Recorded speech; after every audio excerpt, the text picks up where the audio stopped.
Hi students, today we are going to look at the first unit of circuit theory, electrical circuit theory. Okay, for diploma students, this is the syllabus of first unit, electrostatics and DC circuits, part A, part B. Okay, let's start from electrostatics. Okay, so electrostatics is the study of charges at rest. Okay, electric charges are fundamental in nature. There are two types of charges and can be produced by friction. When a glass rod is rubbed with a silk cloth, some electrons from glass rod are migrated into silk cloth. Okay, this makes the glass rod positively charged due to loss of electrons in it, and the silk cloth negatively charged due to excess of electrons in it. Similarly, when the plastic rod is rubbed with fur, electron migrate from the fur into plastic rod, making the rod negative and the fur positive. Also, there is a force of attraction between the glass rod and the silk cloth. There is a force of repulsion between similarly charged bodies that we all know, and a force of attraction between oppositely charged bodies. Okay. So, what is electrostatic force? The force is between particles that are caused by their electric charges. Okay, it exists between moving charges as well as stationary ones. These force may be illustrated with lines as shown in figure 1.1. So this is the figure 1.1. Okay, this can be shown like this. Okay, in electric field is defined as the shape in which an electric charge experiences a force. Okay, the electric field is represented by electric flux lines. Electric field lines, the flux lines, are defined as the direction of electric field. Okay, it leaves as the positive charged conductor and enters a negatively charged conductor. Okay, the field configuration for isolated charges, as shown in figure, this is for positive charge and this is for negative charge. Okay. So what are the properties of electric field lines? A line starts from a positive charge and terminates at the negative charge. The line enters or leaves a charged body at right angle to the surface. The lines go from more positive body towards a more negative body. The lines do not intersect.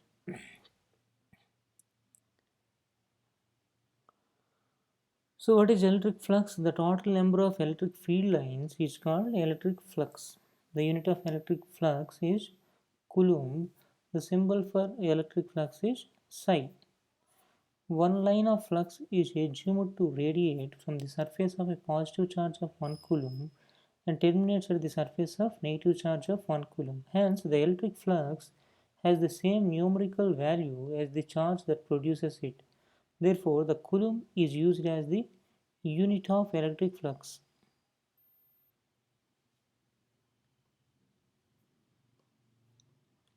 Electric flux density, the flux density is the amount of flux per square meter of electric field. Okay, so this area is measured at right angles to the lines of force. Okay, electric flux density is denoted by D equal to psi upon A, coulomb per meter square. Then what is electric field intensity? Electric field intensity at any point in an electric field is the force on unit positive charge placed at that point. It is expressed in Newton per Coulomb. Electric flux intensity, uh, field intensity is nothing but F upon Q. Okay, Newton per Coulomb. Electric potential, the potential at any point in an electric field is the amount of work done in bringing a charge of 1 coulomb of positive charge to that point against the electric field. Okay. Permittivity at free space. When an electric field exists in a vacuum, the ratio of the electric flux density to the electric field strength is a constant. This is the flux density dE. Field strength is E. D upon E is nothing but epsilon naught epsilon r. Okay, where epsilon r is relative permittivity of the insulating material. Epsilon naught value is 8.854 into 10 to the power minus 4 farad per meter. Absolute permittivity. For a given system, and the ratio of electric flux density to the electric field strength is a constant known as the absolute permittivity of the dielectric being used. Epsilon is d upon e, farad per meter is the unit. Epsilon is epsilon naught epsilon r, absolute permittivity. What is relative permittivity? The capacitance of two plates will be increased if instead of a vacuum between the plates, okay, some other dielectric is used. Thus, relative permittivity is defined as the ratio of the capacitance with that dielectric to the capacitance with a vacuum dielectric. Okay, epsilon r is nothing but C2 upon C1, where C2 is the capacitance with some other dielectric material, C1 is the capacitance with a vacuum dielectric. Okay. So what is a capacitor? A capacitor is a passive electrical component that stores electric charge in its electric field. The effect of a capacitor is known as a capacitance. Okay. So this one is fixed capacitor, this one is a variable one. The basic construction of a capacitor is like this. A capacitor is an electric device that stores electric charge and is constructed of two parallel plates separated by a insulating material called as dielectric. Okay. Connecting leads are attached to the parallel plates as shown in figure. These are the connecting leads. Okay. This one is dielectric and these two are conducting plates. Okay. Right. Working of a capacitor in the natural state, both plates of capacitor have an equal number of free electrons. When the capacitor is connected to a voltage source, electrons are removed from plate A. This one is plate A, and an equal number are deposited on plate B. This one is plate B. As plate A loses electrons and plate B gains electrons, plate A becomes positive with respect to plate B. During this charging process, electrons flow only through the connecting leads. No electrons flow through the dielectric of capacitor because it is an insulator. The movement of electrons ceases when the voltage across the capacitor equals the source voltage. Okay, a charged capacitor can act as a temporary battery. Why temporary battery? Because it cannot store a energy for an infinite amount of time. Okay. Coulomb's law of electrostatics, the first law, like charges of electricity repel each other and unlike charges attract each other. Okay, that is the first law of first Coulomb's law of electrostatics. Second law is the force exists between the two point charges Q1 and Q2 is directly proportional to the product of the two charges and is inversely proportional to the square of the distance between them. Okay, that is nothing but f proportional to q1 q2 upon d square, or otherwise f equal to some k into q1 q2 by d square, where k is a proportionality constant and its value is 1 by 4 pi epsilon naught epsilon r. Okay, f is force between the charges, Newton. Q1 q2 magnitude of two charges in coulomb. F is force between the charges. How many times I have to mention? T is the distance between the charges meter. Epsilon naught is permittivity of free space. In SI units, it is 8.854 into 10 to the power minus 12 farad per meter. Epsilon r is relative permittivity of medium, where epsilon r equal to 1 for vacuum or air. Okay.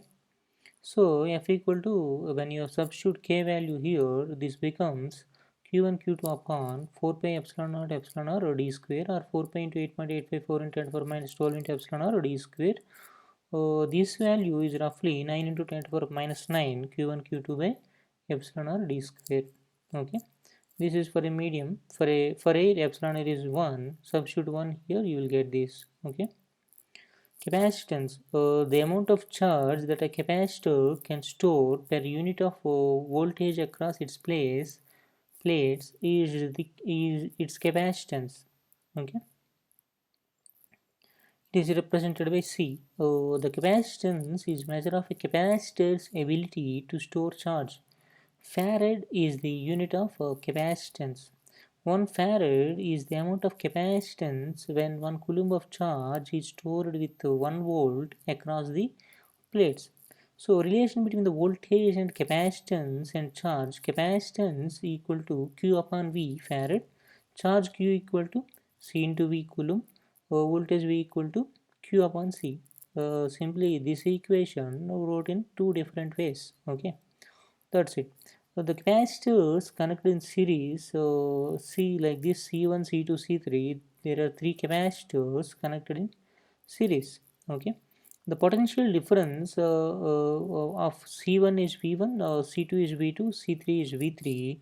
Then what we know is V1 equal to, according to the above formula, Q upon C1, V2 is Q upon C2, V3 is Q upon C3.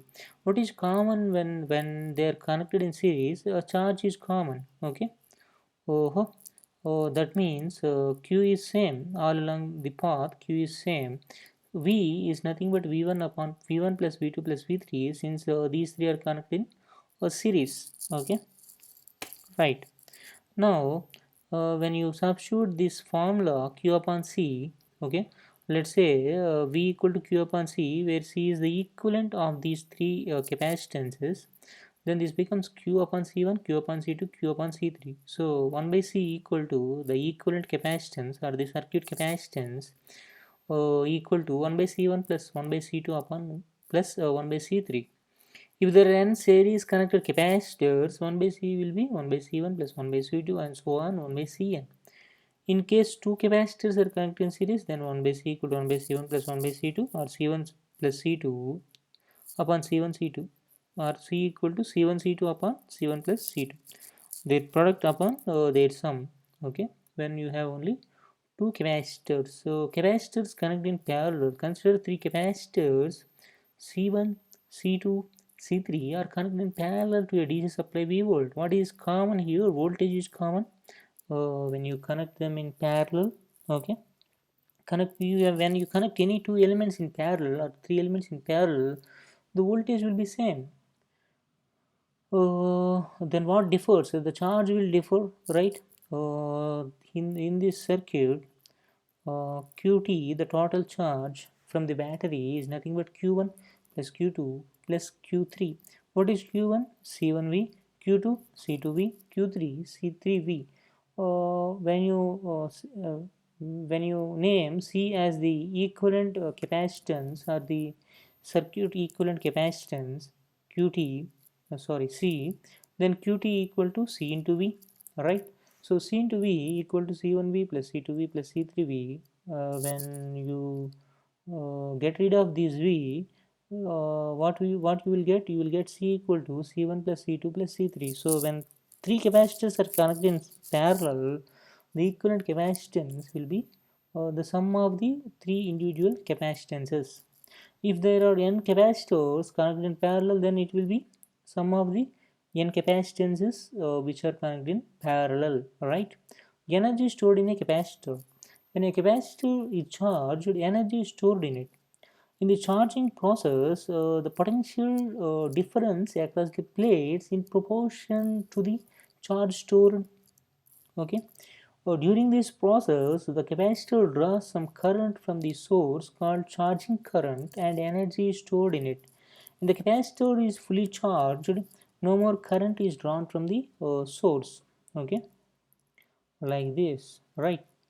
Where V is voltage applied to the capacitor in volts, I is current flowing in amps, C is the capacitance of capacitor in farad, P is power consumed by the capacitor, right? So what is power consumed by the capacitor? Then nothing but product of voltage and current. I is C dV by dt, right? What is power? P nothing but V into I, so CV dV by dt. Okay. Right, but what is power? Usually power is work done upon time or nothing but in differential elements dq upon dw upon dt. Sorry for that.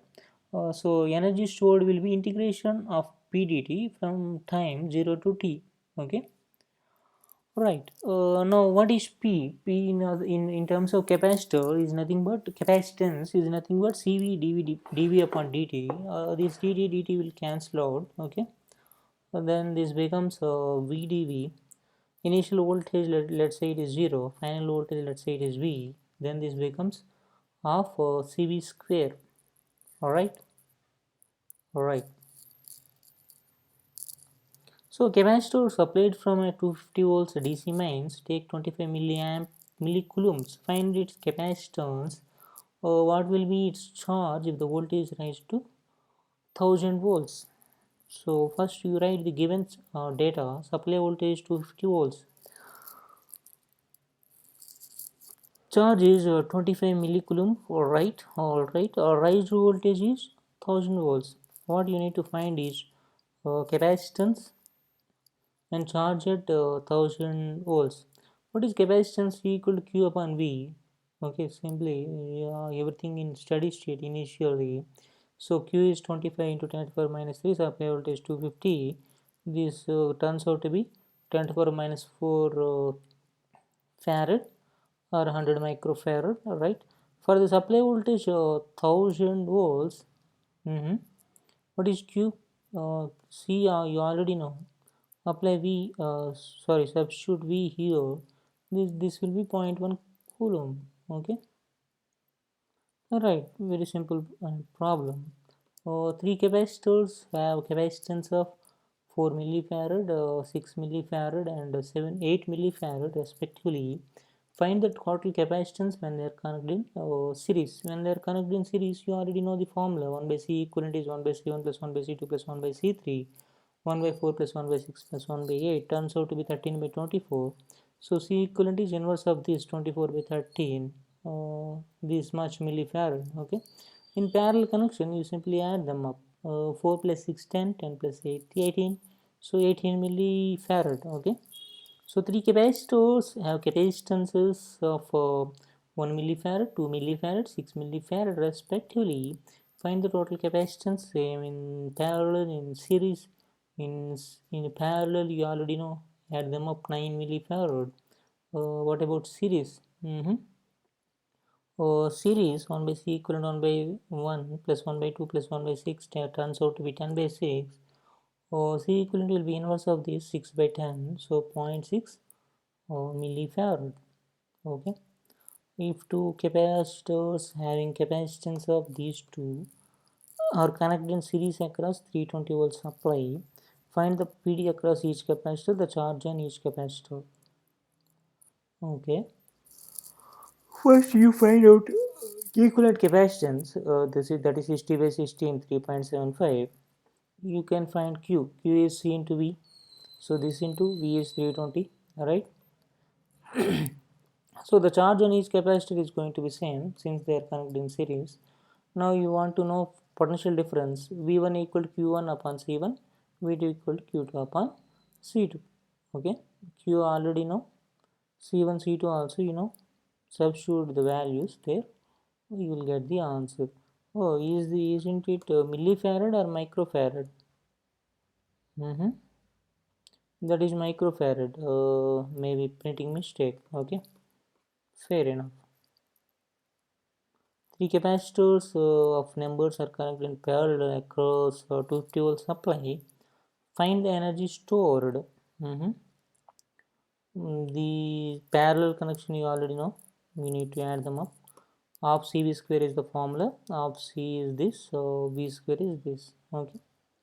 So the microfarad, but they wrote millifarad. Fair enough, no problem for now. Two capacitors, each of 3 microfarad and 4 microfarad are connected in series across 100 volts DC supply. Calculate the voltage across each capacitor, the energy stored across each capacitor, and the equivalent capacitance of the combination. Okay, C1 is this, C2 is this, supply voltage is this. Energy stored, first you find C equivalent. Once you got C equivalent, of C square is the total energy stored. Okay. What else is being asked? Voltage across each capacitor. First you find q is cv. Okay, charge on each capacitor is going to be same. Potential is nothing but q1 upon c1, q2 upon c2. Right. Okay. So voltage we found, energy stored across each capacitor that has not been found, right? Half c1 v square v1 square half c2 v2 square. That is the formula. You apply that formula, find out the answer separately. Equivalent capacitance is found. Okay, the only total energy is being found. You can find the individual energies also by using the formula half c1 v1 square half c2 v2 square. Okay, so we now came to DC circuits. Okay, let's cover the DC. Let's start the DC circuits parts in the fresh session, next session. Okay, yeah, thank you.